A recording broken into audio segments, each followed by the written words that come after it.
Yeah, Mr. Weezy. Thank you. Yeah, got stress asthma. Why are you stressed? I just am. It's been a really stressful week. What? Did you do the stretch? I did the stretch. It was all a bit double counterproductive. Why? You're gonna have to tell our lovely friend Rachel that I end up sobbing my heart out. I just. That is not counterproductive. That's Well, the whole point of meditation. It was. It's why my eyes are so swollen. That's why meditation and yoga is so important. No, I know, but I mean, I When I literally. do that deep breathing in the morning, if I do it with one hand, you know, she says put one hand on your heart here. And No, it's lovely. I start to breathe, and this tears stream down my face. I'm not like crying, but I always say to her, we just get up as humans and we just carry on all day with that. It's there. Yeah. So actually, I mean, remember I told you this before, 30 years ago when I went to 40 years ago, my first ever yoga class, I cried all the way through it and went, fuck, I'm never doing that again. Didn't go back 40 years. Well, I cried in Ibiza. Vodka instead to deal with my feelings. Well, I cried in Ibiza. That's why I just I cried in there. Anyway, I cried a lot, and my eyes are really swollen, and I had to pause halfway through just because I couldn't actually cope with I couldn't do the breathing because I was in such a mess. But that's so good. That's the best news ever. Because before you sat down to do that, you were so stressed, like everything you were doing and saying, you were running at it a million miles a minute. Because I noticed what happens with you when you're anxious, with anybody, isn't it? You speed everything up because it's almost like, I've only got 1 minute to live. I've only got one more minute to live. So everything comes in, crashing in. And then your ADHD comes in and you just multifunction and sometimes I look at you and I think, oh my God, he's going to literally implode. So if you hadn't have done that and laid down and taken a moment and just stretched and breathed into it and cried, your day would be so much worse. Mm. You might feel sad, but actually you were running hard and fast away from feeling sad by pulling up anxiety and cortisol and all that stuff. Mm. So that's good. But yeah, we are a reflection. Our content is a reflection of who we are when we're it. What? I'm not sure if I just got orange water on the top. I know we're all right. You got something on your collar. Have I? Yeah, I think it's makeup. Oh, fucking hell. Can I see it? Will they see it? Yes. So I've got to go and get changed. No, what? Oh, I just hate getting ready. And my eyes are too sore to put my contact lenses in.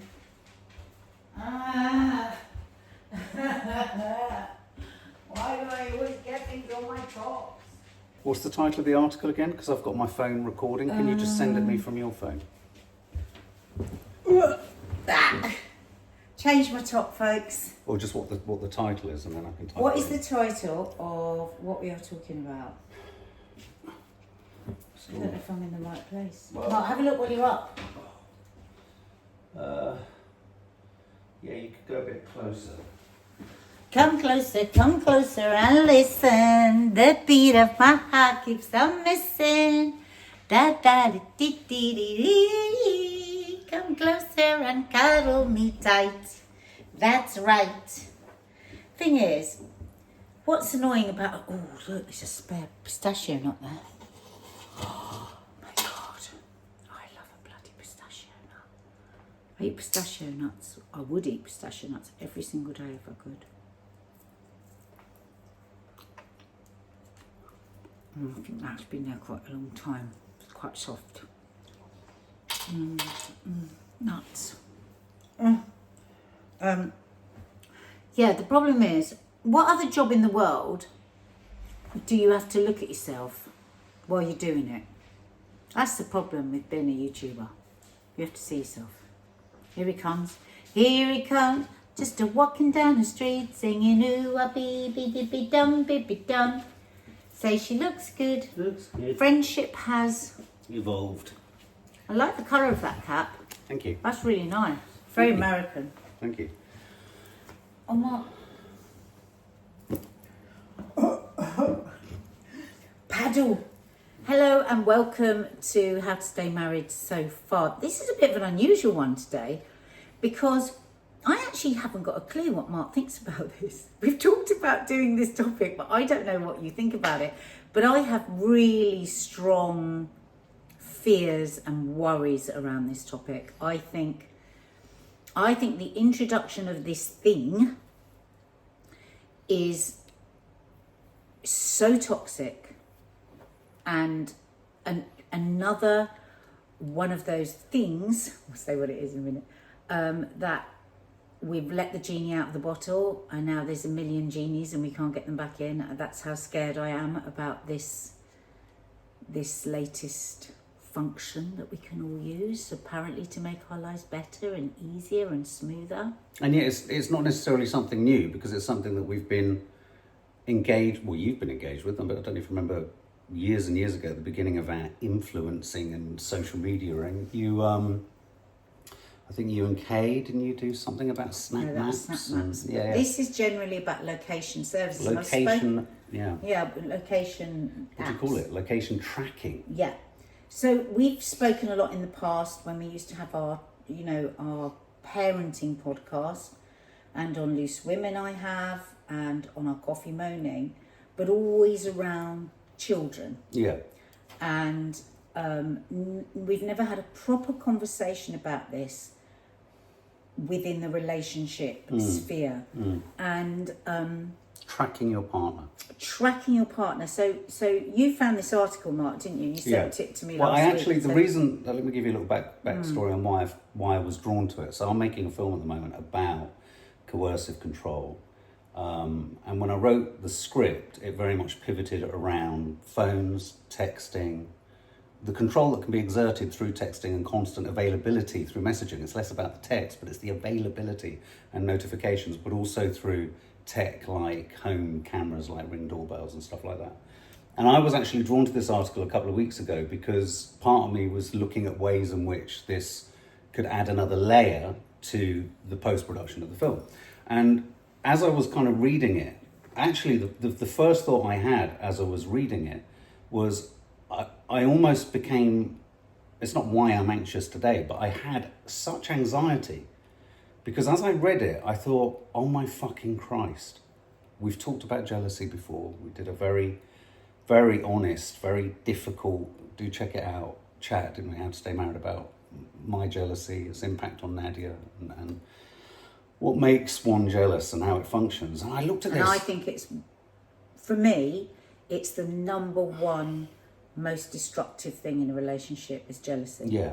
And I likened it in our chat back then to like an addiction. It's like the only way one could get past it, and one isn't always totally past it, is by treating it like an addiction, something you don't indulge in, something that you don't step towards, and all that kind of stuff.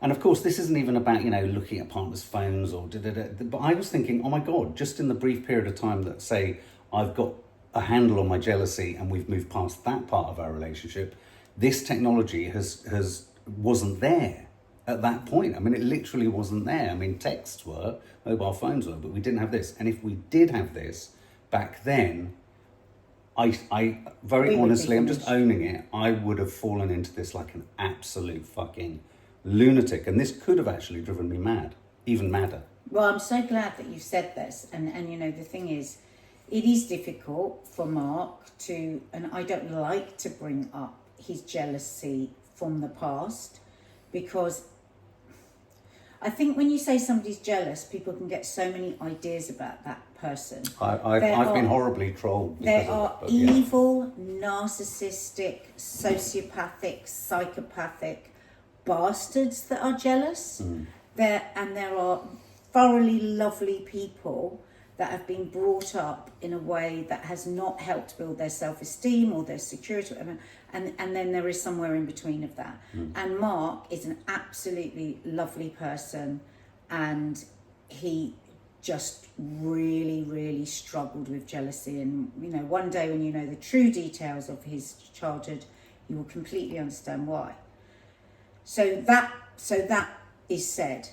right? But, and I'm so glad that Mark brought this up, because actually I found this really triggering. Actually, even Mark's film I find very triggering, because it takes me back to the place of the darkest time of our relationship, where we really did, and we've said this in previous podcasts about jealousy, where we really were going to break up. I could not see a way out.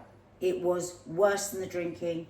It was worse than anything, was the jealousy, because you are dealing with a kind of madness and a kind of addiction. I think it's right to say that, Mark. I don't think it's over exaggerating it to say it's a compulsion. It's a compulsion, and I was partly in that compulsion because I was allowing the multiple texts.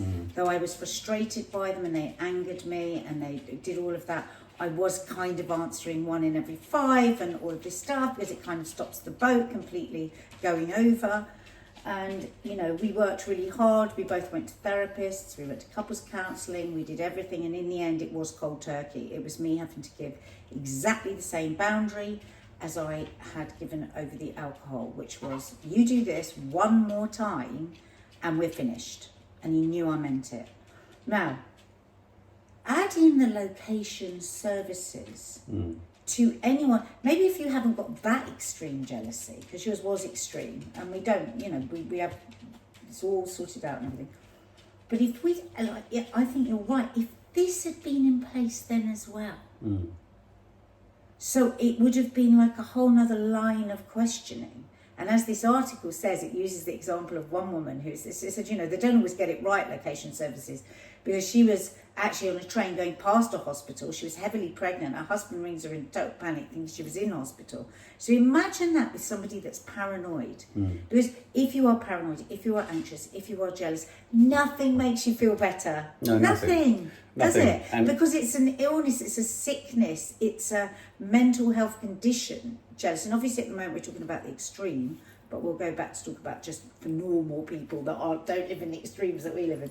And also the other thing I would say is that there is never just one person that's jealous and one person that isn't. It's like, I think there are certain things that can feed jealousy. So even a person that isn't particularly jealous could start asking questions. Like, say, you know, I always say to everybody, I trust Mark completely.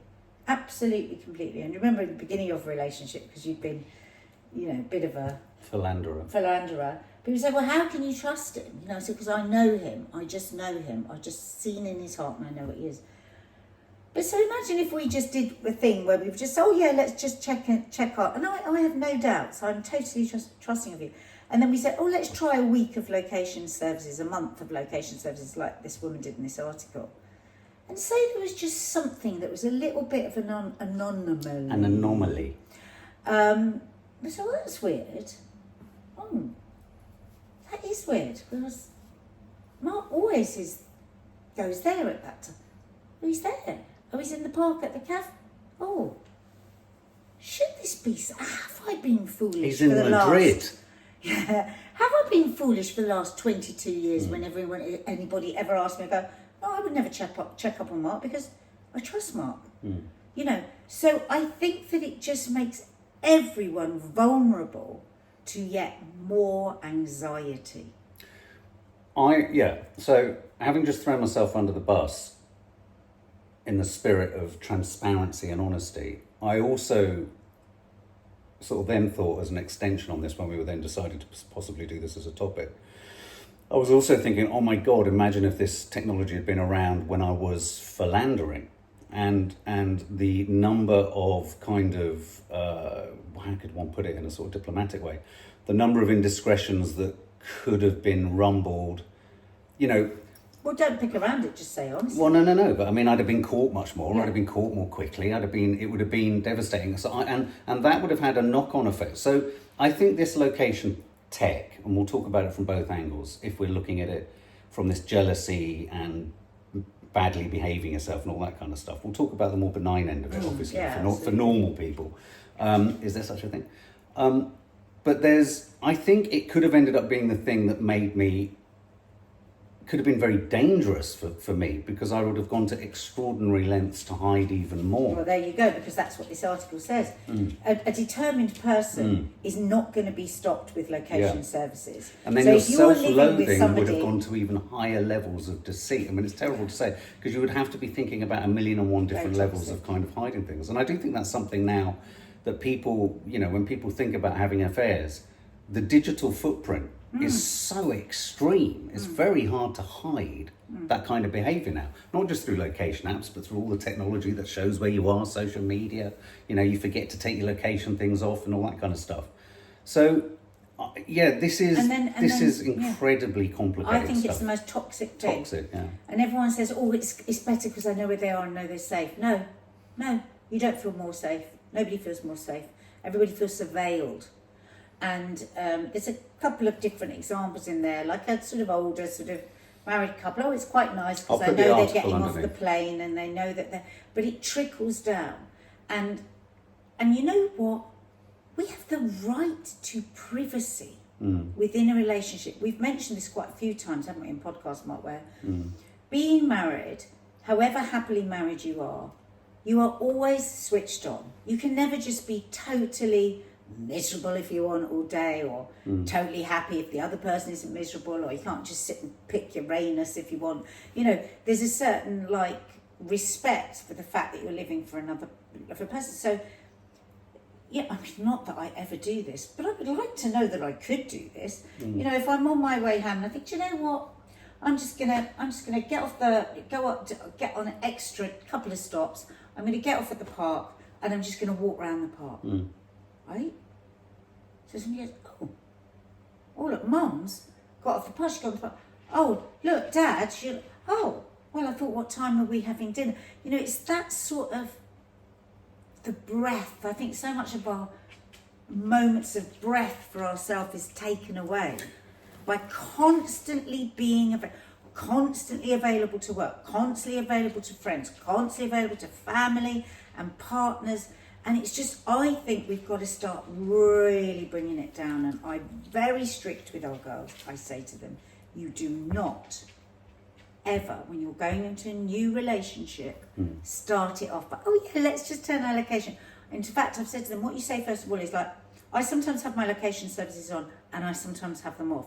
Because what it tackles as well in that article is, well, you've got them on. If one day you feel like turning them off, then what happens? The person goes, well, why are you turning your locations off? Yeah, you're racing through an awful lot of things quite quickly. I just want to kind of drag back on that. I mean, you know, being tracked, there are positive ends to being tracked. There are positive, you know, in terms of children, in terms of the elderly, in terms of, and I'm going to give you an example here of, bless her, you know, one of my kids using snap maps to know where I was when there was a night when I'd been to a meeting and she was looking to see where I'd been and she'd got worried. And that wasn't about tracking, but they, you know, it was known that I was having a bit of a difficult time. They wanted to know where I was, whether I was at a meeting. We don't get to have everything. But that was within relationships, and that's not to say you can't have controlling parents, and that can be really damaging, and controlling children, and that can be really damaging too. Controlling friends as well. I genuinely think. I mean, the thing I just wanted to kind of throw in, something you said earlier made me think of this. You're right. The importance of privacy, and also another thing which I've always struggled with in my life, because the word secrets or secrecy for me has always been something that means something bad. It's something to be hidden because there's some subterfuge or deceit going on, and that's partly learned. It's partly how I kind of did what I did in the way that I did it, because fundamentally I was running from myself and I couldn't settle, and I was just, you know, all of the kind of self-loathing that comes with addiction and mental health issues and all that kind of stuff. That's not an excuse. I was also using and abusing relationships too. I wasn't pleasant.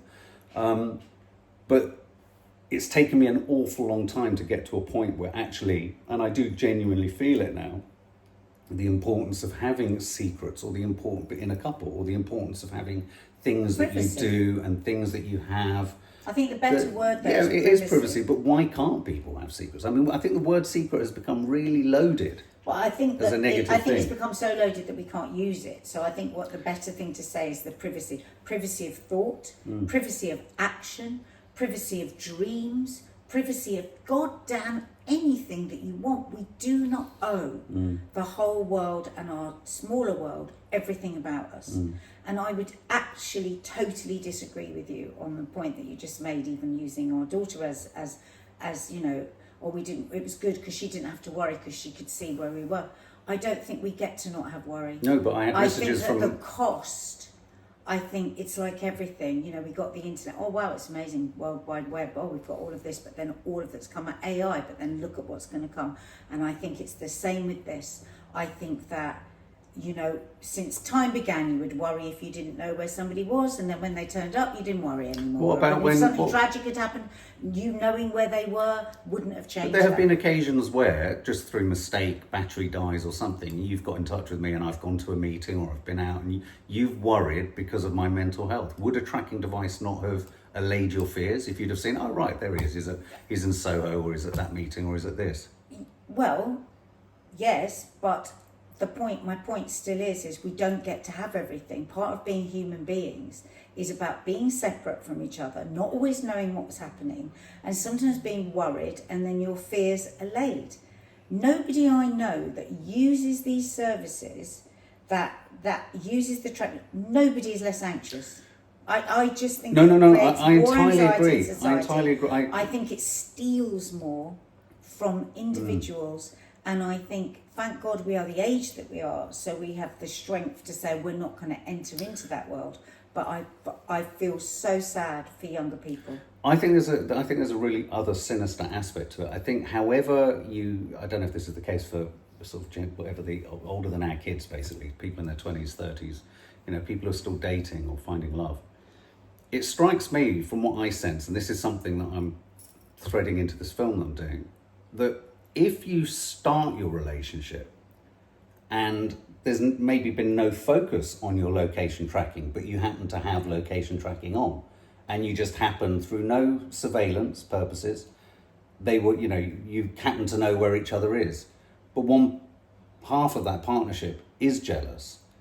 If the other person decides to turn it off, what I've noticed, and I've heard many cases of this, where a lot of people just say, oh, we'll just turn it off. Once you're in a relationship and you turn it off, even if you turn it off permanently, you then potentially, to the jealous person, are screaming out everything is They don't want to know. They don't want me to know where they are or what they're doing or where they're seeing. It's horrendous. It would have been absolutely horrendous. And that's not because I'm doing anything wrong. That's because that's my right. And that's why I say to the girls, when you first go into a relationship, you say, sometimes I have my location services on and sometimes I don't. And that's the way it's going to be from now until the end of time. So that they know, because it's all very nice at the beginning when you're all coochie and cosy and lovely to say, oh God, yeah, totally. I love having my location services on and you have your location services on. Things change. And I just think we have become so risk averse to everything. Oh, that's my postman. Even the worry of where somebody, might be, which is just, it's always happened. And all these big tech companies, they use psychiatrists, they use neuroscientists, they use psychologists, they use all these things to find out what are people's fears and how can we make them think that we're helping them with that and they're going to feel better.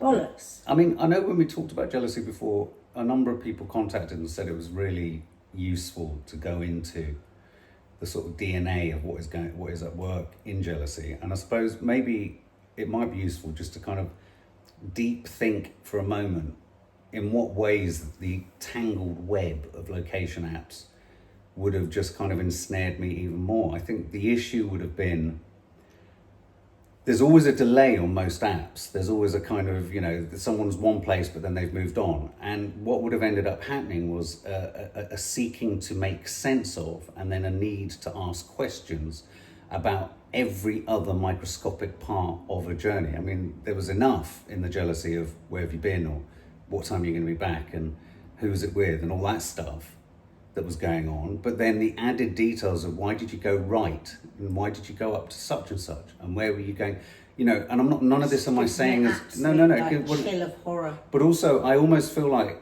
by even trying to deep think this, one's going along the roads of a kind of Google Maps into fucking hell, because it would literally, this stuff literally for any jealous person is crack cocaine. This is directly into the brain, directly into the compulsion, directly into the addiction. And you know what? When I'm on Loose Women and we're talking to the younger presenters, and I love having the younger presenters, I just find it so fascinating.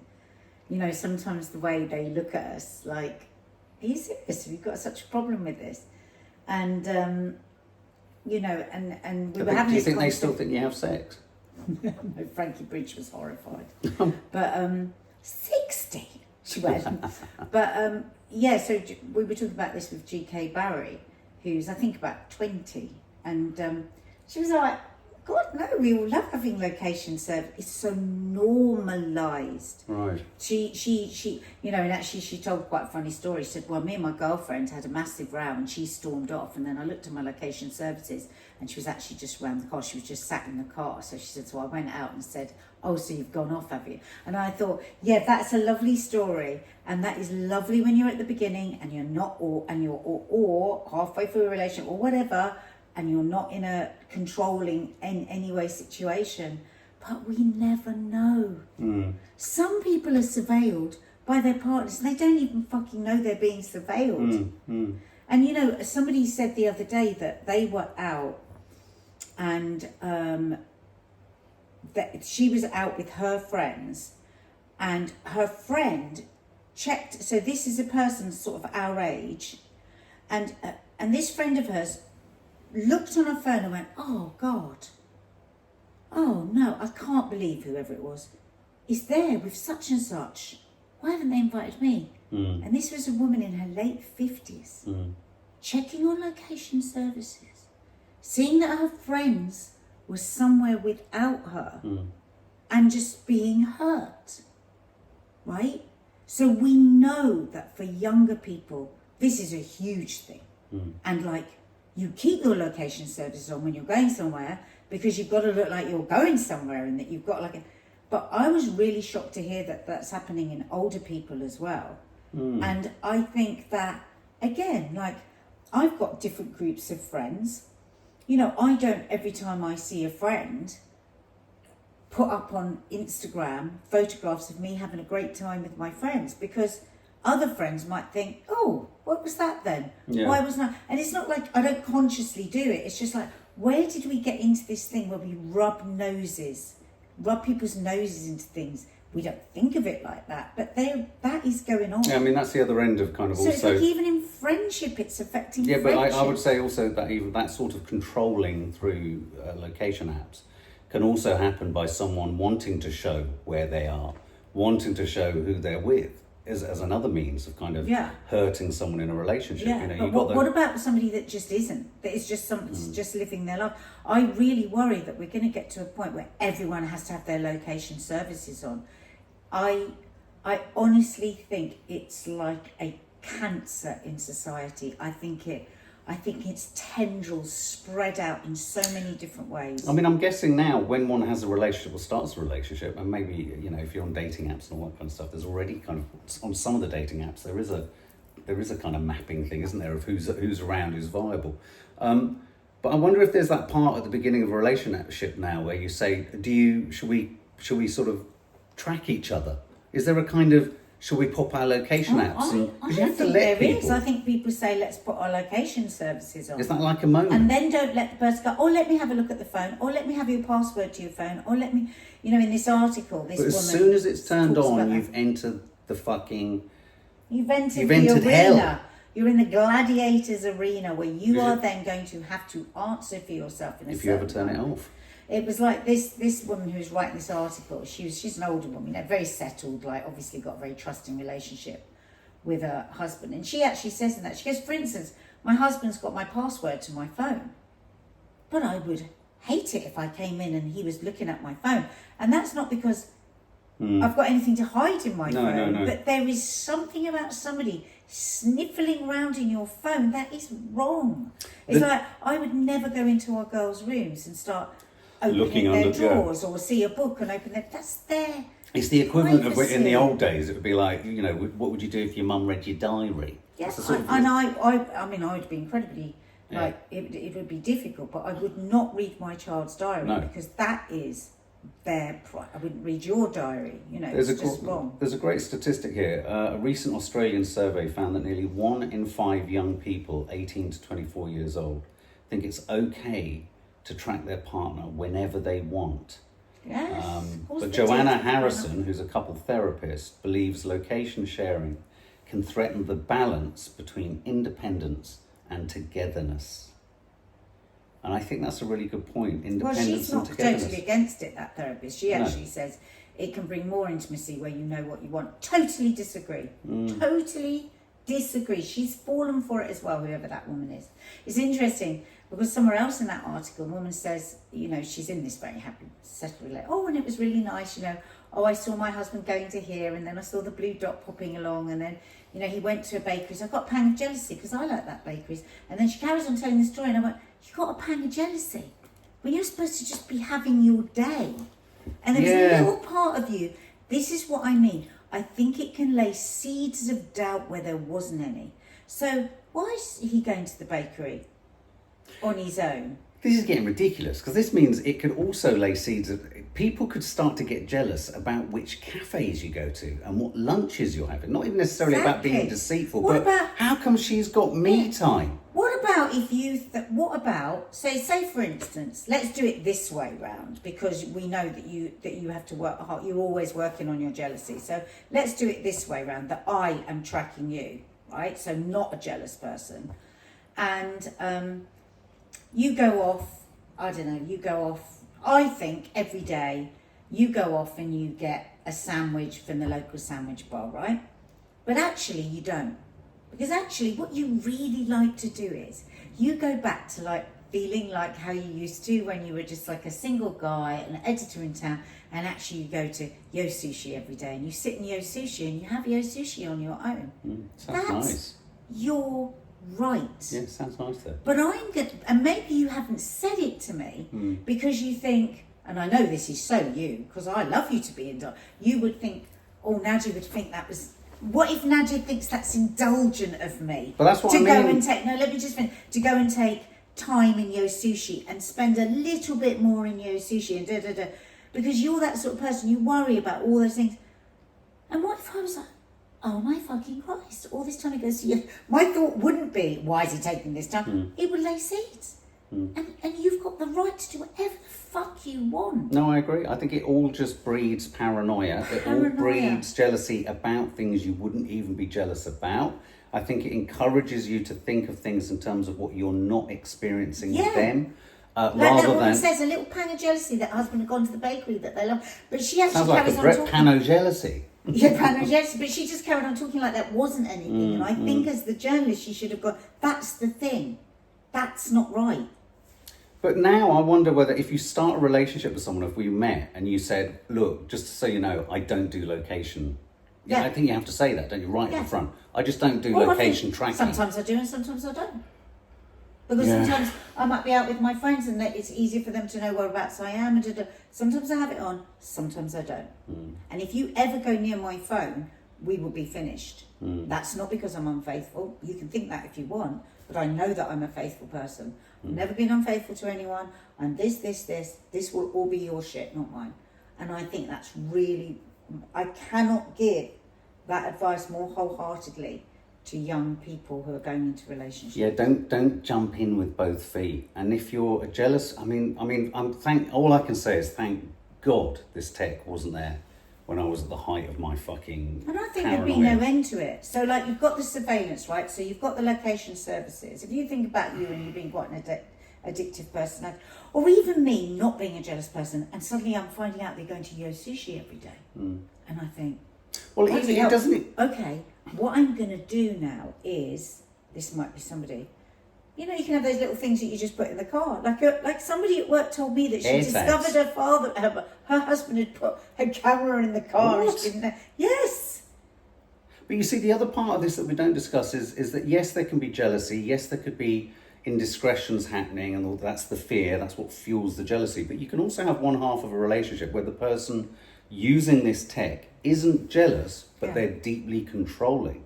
You know, it could be a partner who doesn't believe their partner's doing anything, but they do want to actually. No, everything I've that had they do. partners who've wanted to control me, absolutely Yeah. control everything, Yeah. and it's still a fucking hang up for me sometimes. So that one feels like one has to explain this or apologise for that. Yeah. Feel So we guilt go about back this. again then to privacy. Yeah. It's privacy.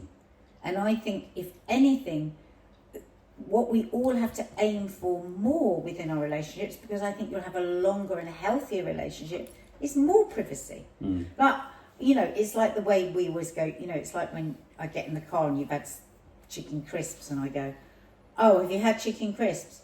And we do it as a bit of a joke, but it's kind of that. And the reason I say it is because I know if you binge on crisps, you then feel awful. But actually, I shouldn't say that, because actually, it's your fucking right. If you want to go and sit in your car and eat 6 bags of chips, I really want a bag of crisps. you definitely, really want a bag of crisps. you know, more privacy. That's what I say to these big tech guys that want to help us with our anxieties. Fuck off. You're increasing them. What you need is an app called the Fuck Off app. And it's like when you download it onto your phone, no one can fucking contact you. Yeah. Leave at me all. alone. The Leave Me Alone app. Leave me alone app. Like it. I mean, there are things moving more towards that, isn't it? Sleep mode. It's funny, like sometimes when I tag somebody on Instagram and it goes, this person is sleep mode, I think get the I have fuck to up. control myself a little bit from don't. going, you're asleep. I have a sleep mode. My sleep mode annoys me. I don't have to turn my sleep Oh, mode off. I want to get the sleep At mode. 10 o'clock every night, my phone says you're going into sleep mode. And I'm like, I don't want to. But isn't it just so? This is why we all have anxiety when we didn't have it before. I feel more because anxious we now. are surveilled. Because we have to say to this machine, turn it off. Tell me when I've looked too much. Tell me when the light's too bright. Tell me when I need to move. Tell me when I need to. No, please stop, Everything please stop. is surveillance. I feel so Everything. anxious. I feel so Have you drunk enough water? Have you da-da-da? Yeah. It's like Christine Lampard said the other day. She was suffering. She goes, I don't think I drank water my whole childhood. Yeah. If I get asked to stand up again by my fucking that- wrists, Yeah. like You it's know- just done it now. Yeah. It's just gone 10-2. It's I like mean, it is you're right. 350 steps. Oh, Sitting right. is the new smoking. I know, but fucking hell. Yeah. Anyway, Yeah. well, there you I'm go, guys. really worried about it. I think it's truly, truly awful. Whether it's our privacy, whether you're with a controlling or jealous person, and for the jealous person, because I have huge sympathy and empathy for jealous people, because it's the most horrible feeling to have in the world. And you might think this is helping you. It's not. Because you will need the next fix of surveillance and the next fix And of just on surveillance. that, and on that note of re-jealousy, I will put the link to our other podcast underneath in the description box. But I talked at great length how jealousy, I mean, I'm really appreciating how you're drawing that distinction between different types of jealousy.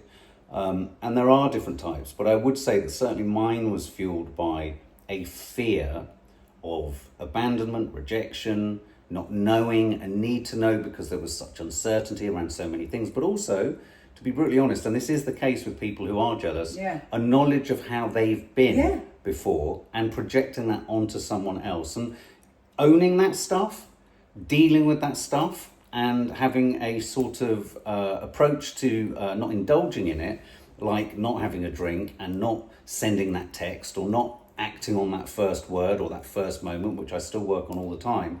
Because even if I'm not feeling it, it's the habit. You can sometimes get into the habit of just doing it, and you're not even necessarily feeling the jealous feeling, but it's like a safety thing, or it's a kind of OCD thing. And so, you know, for anyone who's watching this, who don't just think that if you've got someone who is demonstrating some of the signs of jealousy, it's not just because they're a bastard.